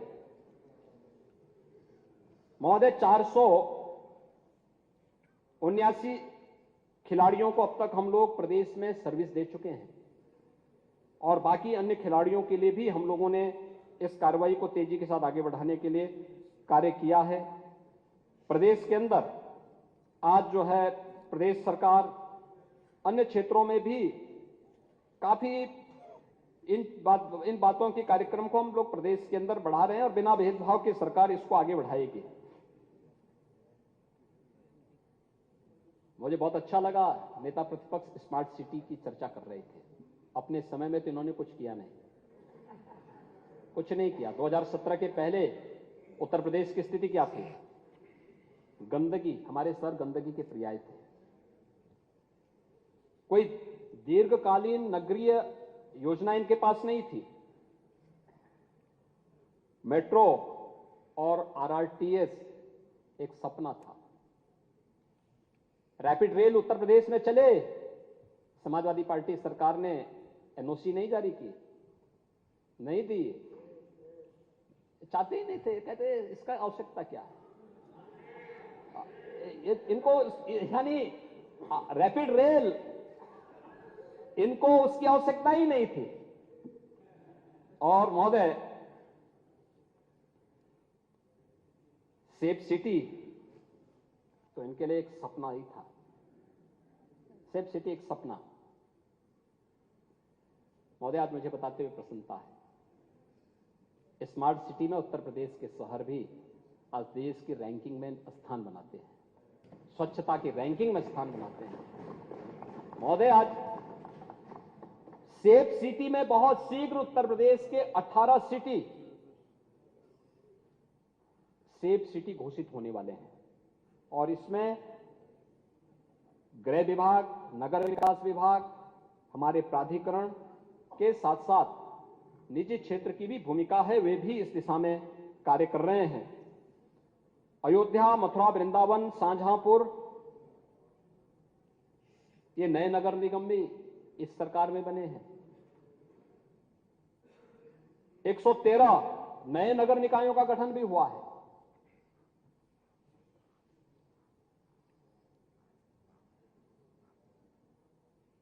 महोदय, 10 स्मार्ट सिटी में integrated command and control centre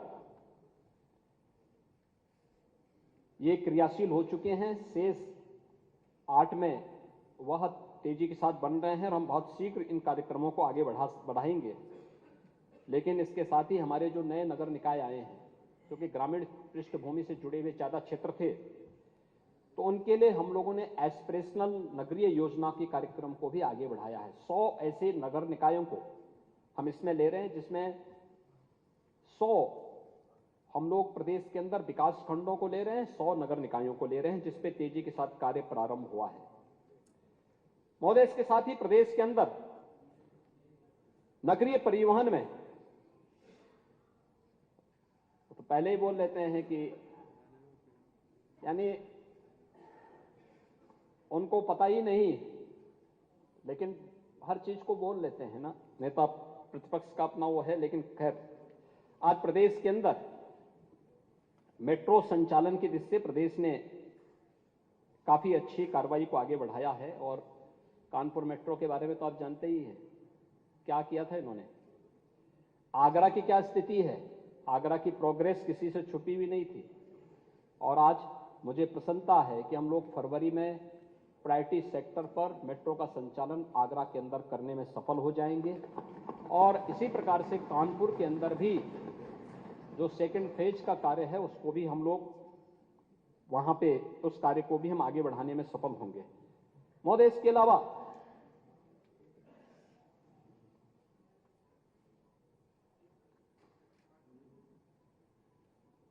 अलावा महोदय, प्रदेश में आरआरटीएस, आदरणीय प्रधानमंत्री जी ने अभी उसके प्रायोरिटी सेक्टर का उद्घाटन किया है, और बहुत शीघ्र दिल्ली मेरठ के बीच में रैपिड रेल का संचालन होगा, जो देश की पहली रैपिड रेल होगी।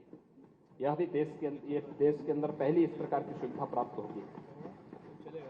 प्रदेश के अंदर आज 14 शहरों में हम लोग इलेक्ट्रिक बस सेवा उपलब्ध करवा रहे हैं, और बड़ी डिमांड है। तेजी के साथ इस मॉडल को हम आगे विकसित करने जा रहे हैं। नए इलेक्ट्रिक वाहन के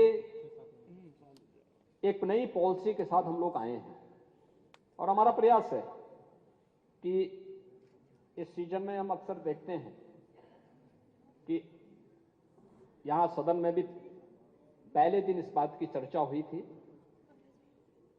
एयर क्वालिटी इंडेक्स में देश के अंदर, दुनिया के अंदर एक चिंता का विषय है। लेकिन इसको कंट्रोल करने के लिए क्या प्रयास होने चाहिए। पब्लिक ट्रांसपोर्ट की आधुनिक सुविधाएं तो विकसित हों, लेकिन साथ साथ हमारे भी अपने क्या प्रयास होने चाहिए। और इसी को ध्यान में रख करके हम लोगों ने अपनी इलेक्ट्रिक व्हीकल की नई जो पॉलिसी है, इस पॉलिसी में 1 लाख से अधिक ऐसे वाहनों को, जो स्कूल बसेज हैं, ट्रांसपोर्ट से जुड़ी हुई ऐसी बसेज हैं जो जिनके कारण पॉल्यूशन ज्यादा होता है, उस दिशा में हम लोग आगे बढ़ाने का कार्य कर रहे हैं। महोदय, प्रदेश के अंदर पीएम स्वामित्व योजना में अब तक हम लोग 60 लाख से अधिक परिवारों को, जहां पे उसका मकान है वहीं पे हम लोगों ने उन्हें स्वामित्व भी दिया है उस मकान का, यानी इस भूमि का मालिकाना का अधिकार भी उन्हें उपलब्ध करवाया गया है। 1.25 करोड़ ऐसे परिवार थे जिनके पास जहां उनका मकान था वहां पे उनका मालिकाना अधिकार उनको नहीं प्राप्त था, और हमारा प्रयास है कि दिसंबर 2023 तक इन सभी 1.25 करोड़ परिवारों को, जहां पे उनकी झोपड़ी, उनका मकान होगा, पुश्तैनी मकान रहा होगा, वहां का पीएम स्वामित्व योजना के अंतर्गत वहां का मालिकाना अधिकार हम उनको उपलब्ध करवाने का कार्य करेंगे। सारे सर्वे के कार्य हमारे पूरे हो चुके हैं, तेजी के साथ इसको हम आगे बढ़ाने का कार्य कर रहे हैं। नेता विरोधी दल अक्सर नई नई बातों को कहते हैं और अब उनको पीडीए की बात करते हैं।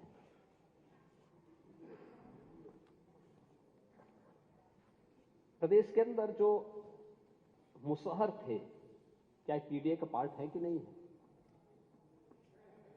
हाँ, वही मैं पूछना चाहता हूं। मुसहर उनको नहीं मालूम होगा, विरोधी दल को नहीं मालूम होगा, थोड़ा बताया करो भाई। मुसहर नहीं मालूम होगा, थारू भी नहीं होगा पता, थारू भी नहीं जानकारी होगी, चेरो नहीं मालूम उनको होगा, बेगा नहीं मालूम होगा, बनटांगिया के बारे में भी नहीं जानते होंगे, कोल, सहरिया, ये सभी के बारे में संभवतः नहीं जानते होंगे, क्योंकि है क्या कि बचपन में रास्ता थोड़ा गलत हो गया था। काका ने जो है रास्ता सही नहीं दिखाया।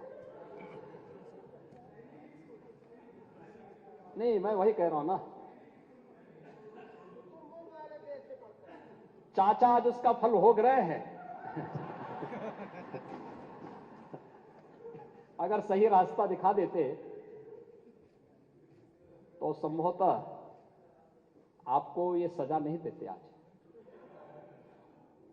और इसीलिए पहली बार महोदय, मुसहर, बनटांगिया, थारू, चेरो, कोल, विश्वकर्मा श्रम सम्मान योजना, ये उत्तर प्रदेश की ऐसी योजनाएं थी जिनको आज देश के अंदर काफी, इसका जो है देश के अंदर ये सभी योजनाएं काफी हाईलाइट हुई हैं और लोगों ने इसको, उसके मॉडल को देखने के लिए भी काफी लोगों ने इस पे प्रयास किया है। महोदय, जिन क्षेत्रों में उत्तर प्रदेश नंबर 1 पर है आज के दिन पे, 17 के बाद जिनमें उत्तर प्रदेश, प्रधानमंत्री किसान सम्मान निधि में उत्तर प्रदेश नंबर 1 पर, प्रधानमंत्री जन धन योजना में गरीबों के अकाउंट बैंकों में खुलवाने में उत्तर प्रदेश नंबर 1 पर, प्रधानमंत्री आवास योजना ग्रामीण हो या शहरी, इसमें उत्तर प्रदेश नंबर 1 पर, स्वच्छ भारत अभियान में उत्तर प्रदेश नंबर 1 पर, उज्ज्वला योजना में उत्तर प्रदेश नंबर 1 पर, प्रधानमंत्री सौभाग्य योजना में गरीबों को बिजली के कनेक्शन उपलब्ध करवाने में उत्तर प्रदेश नंबर 1 पर, प्रधानमंत्री जीवन ज्योति बीमा योजना नंबर 1 पर, और देश के अंदर सर्वाधिक चीनी मिलों को भी संचालित करने, सर्वाधिक चीनी उत्पादन करने, सर्वाधिक इथेनॉल उत्पादन करने वाले राज्यों में उत्तर प्रदेश नंबर 1 पर, ई प्रोसिक्यूशन प्रणाली को लागू करने में उत्तर प्रदेश नंबर 1 पर, डीबीटी के माध्यम से प्रदेश के लोगों को, अन्नदाता किसानों को सर्वाधिक लाभ देने वालों में उत्तर प्रदेश नंबर 1 पर, अटल पेंशन योजना के क्रियान्वयन में नंबर 1 पर, वन डिस्ट्रिक्ट वन प्रोडक्ट योजना, one district one medical college की योजना, आयुष्मान भव अभियान, ये सभी राज्य सरकार की वे योजनाएं हैं जिसमें उत्तर प्रदेश आज नंबर 1 पर है और भारत का पहला राज्य है जो रैपिड रेल अपने यहां संचालित करने में सफल हुआ है, यह उत्तर प्रदेश है। देश का पहला इनलैंड वाटरवे उत्तर प्रदेश में, भारत का पहला फ्रेट विलेज ये भी वाराणसी में उत्तर प्रदेश में बन रहा है। सर्वाधिक एक्सप्रेस वे वाला राज्य भी आज उत्तर प्रदेश है। ईज ऑफ डूइंग बिजनेस में अचीवर स्टेट के रूप में उत्तर प्रदेश है। और महोदय, सर्वाधिक वृक्षारोपण करने वाला राज्य भी उत्तर प्रदेश है। जेम पोर्टल में जो टॉप बायर के रूप में कोई है तो वह भी उत्तर प्रदेश है। ई प्रोक्यूरमेंट में प्रथम स्थान, बेस्ट परफॉर्मिंग स्टेट का पुरस्कार भी उत्तर प्रदेश को है। ई टेंडरिंग प्रणाली को 100% लागू करने वाला राज्य भी उत्तर प्रदेश में है। सर्वाधिक कृषि क्षेत्र में प्राकृतिक खेती करने वाला राज्य भी उत्तर प्रदेश है। नेचुरल फार्मिंग, यही गोवंश की रक्षा करेगा। और यूपी ग्लोबल इन्वेस्टर समिट में लगभग 40 लाख करोड़ रुपए के निवेश के सर्वाधिक प्रस्ताव लाने वाला राज्य भी उत्तर प्रदेश है। महोदय,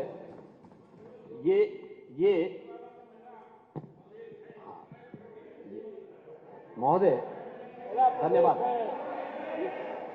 और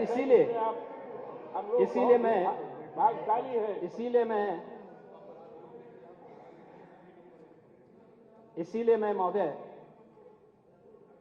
आश्चर्य मुझे होता है जब मैं नेता प्रतिपक्ष की बात को सुन रहा था और बिना तथ्य के असत्य डाटा के साथ सभी तथ्यों को छुपा करके सदन के फ्लोर में रखना, बोलना, मुझे लगता है कि यह शोभा नहीं देता है। और इसीलिए मैं आपसे कहना चाहूंगा कि 17 के पहले प्रदेश समाजवादी पार्टी सरकार के नेतृत्व में दिशाहीन था, अव्यवस्था और अराजकता का शिकार था। प्रदेश के बारे में लोगों की नकारात्मक धारणा थी। लेकिन 17 के बाद जो परसेप्शन चेंज हुआ है वह प्रधानमंत्री जी के विजन और उनकी लीडरशिप का परिणाम है कि आज प्रदेश सर्वांगीण विकास के लक्ष्य को प्राप्त करते हुए $1 ट्रिलियन की इकोनॉमी बनने की दिशा में तेजी के साथ अग्रसर हुआ है। और मुझे लगता है हर उत्तर प्रदेश वासी को इस पर प्रसन्नता होनी चाहिए। लेकिन जाति के नाम पर प्रदेश में परिवारवाद की अराजकता पैदा करने वाले लोग, इनकी अव्यवस्था और अराजकता से कोई व्यक्ति छुपा हुआ नहीं है। और इसीलिए मैं उनसे कहना चाहता हूं, सरदेव अटल जी ने एक बात कही थी, मुझे लगता है कि अटल जी का सम्मान सभी लोग करते हैं। और उन्होंने एक बात कही थी कि आदमी न ऊंचा होता है न नीचा होता है, न बड़ा होता है न छोटा होता है, आदमी सिर्फ आदमी होता है। और मुझे लगता है ये समझ अगर आपकी पास हो गई होती ना तो जनता आपको वहां नहीं बिठाती। तो कैसे बनी हो तो सब जानते हैं।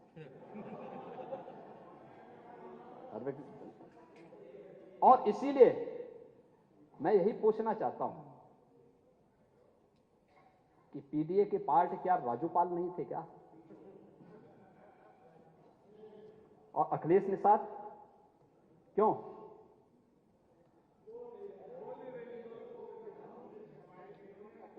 का मंदिर भी बना दिया। आप तो मुक्त हो गए ना।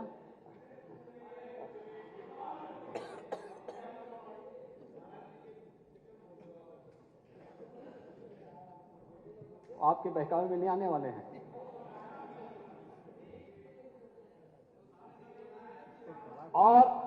और महोदय, यानी उमेश पाल क्या पीडीए के पार्ट नहीं थे क्या? मुझे एक बात बताइए, मान्यवर कांशीराम के नाम पर बने हुए संस्थान का नाम क्यों बदल दिया गया? बाबा साहब भीमराव अंबेडकर जी के नाम पर जो संस्थान थे उनके नाम क्यों बदल दिए गए? सामाजिक न्याय के उन पुरोधाओं जिन्होंने अपना पूरा जीवन समर्पित किया था, उन महापुरुषों के नाम पर बने हुए स्मारक किसी भी सरकार ने बनाए हों, उन स्मारकों को तोड़ने की बात करने की बात की जाती थी सपा की सरकार के समय। तब पीडीए की बात याद नहीं आ रही थी, तब पीडीए नहीं था। ये जाति, जब एक गरीब के हक पर डकैती पड़ती थी तब पीडीए नहीं था। जब गरीब भूखों मरता था, किसान आत्महत्या करता था, बेरोजगार आत्महत्या करने के लिए मजबूर होता था, तब क्या पीडीए नहीं था क्या? तब पीडीए कहां था? तब सरकार में रह के पीडीए भूल गए थे? महोदय, ये जाति इनका एक झुनझुना है। जब सारे हथियार समाप्त हो जाते हैं तब पीडीए को आगे करके यह कोई घबराता नहीं थी। हम तो 2017 भी फेस किए हैं, 2022 भी फेस किए हैं। 2017 भी और 2022 भी, 2024 भी और 2027 की तैयारी भी की जा रही है। आप चिंता मत करिए, दोनों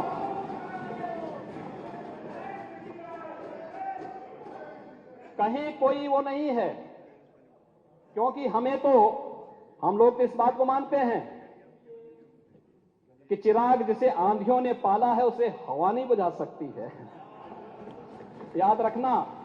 और इसीलिए दिनकर ने एक बहुत बड़ी बात कही थी, महाकवि दिनकर, उन्होंने एक बात कही थी, मूल जानना बड़ा कठिन है नदियों का, वीरों का, धनुष छोड़कर और गोत्र क्या होता है रणधीरों का। पाते हैं सम्मान तपोबल से भूतल पर सूर, जाति जाति का शोर मचाते केवल कायर क्रूर। जब आपके पास कोई मुद्दा नहीं होता है, जब अवसर मिलता था तब गरीबों की हकों पर डकैती डालते थे, उनकी नौकरियों पर डकैती डालते थे। हर नौकरी भाई भतीजे बात की भेड़ चढ़ जाती थी, भ्रष्टाचार की भेड़ चढ़ जाती थी, इंसेफ्लाइटिस और बीमारियों से बच्चे मरते थे, तब पीडीए याद नहीं आता था।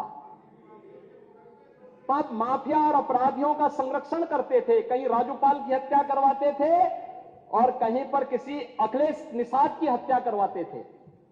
लेकिन भाइयों बहनों, कोई उस समय इनको पूछने वाला नहीं था, कोई पूछने वाला नहीं था उस समय। पीडीए, उन भाइयों और बहनों को कोई पूछने वाला नहीं था।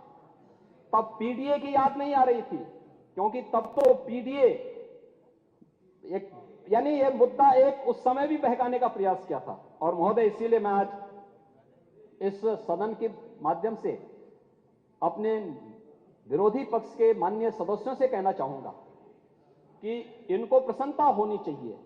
जिस लक्ष्य को लेके सरकार चल रही है, $1 ट्रिलियन की इकोनॉमी हमारा राज्य बने, उत्तर प्रदेश की अर्थव्यवस्था को आप कहां लेके गए थे? आपके समय में उत्तर प्रदेश 6ठी अर्थव्यवस्था थी। आज मुझे बताते हुए प्रसन्नता, उत्तर प्रदेश देश की नंबर 2 की अर्थव्यवस्था है। और जिस स्पीड से उत्तर प्रदेश आज चल रहा है, आप देखेंगे बहुत शीघ्र उत्तर प्रदेश को देश की नंबर 1 अर्थव्यवस्था बनाने में हमें सफलता प्राप्त होगी। आज उत्तर प्रदेश देश की आकांक्षाओं का प्रतीक बना है। उत्तर प्रदेश के बारे में लोगों की धारणा बदली है। उत्तर प्रदेश एक सकारात्मक दृष्टि से आगे बढ़ा है, यहां पे नकारात्मकता के लिए जगह नहीं है। और हमारा विजन आज के दिन पे हम किसी एक नकारात्मक सोच के साथ आगे नहीं बढ़ रहे हैं। हम लोग तो उन लक्ष्यों को लेकर के चल रहे हैं जो प्रदेश की 25 करोड़ जन आकांक्षाओं की पूर्ति कर सके।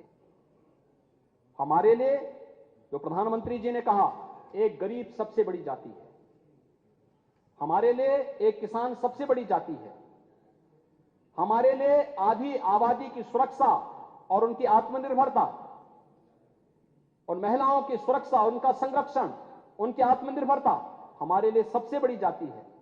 और हमारे लिए उत्तर प्रदेश के युवाओं के लिए नौकरी की संभावना रोजगार की संभावना सबसे बड़ी जाति है और उसी जाति को लेकर के हम लोग चल रहे हैं। प्रदेश के सर्वांगीण विकास के मुद्दे को लेकर के यह अनुपूरक बजट उसी का प्रतिनिधित्व करता है। और महोदय, आज मैंने उन्हीं मुद्दों को लेकर के यहां पर अपनी बातों को रखा है। मुझे विश्वास है कि हमारे नेता प्रतिपक्ष कुछ उनसे अगर उनके लिए ग्राह्य है तो कुछ तो प्रेरणा लेंगे, नहीं है तो हम उनके ऊपर इस बात को छोड़ते हैं। आपने मौका दिया, आपका मैं आभारी हूं। धन्यवाद।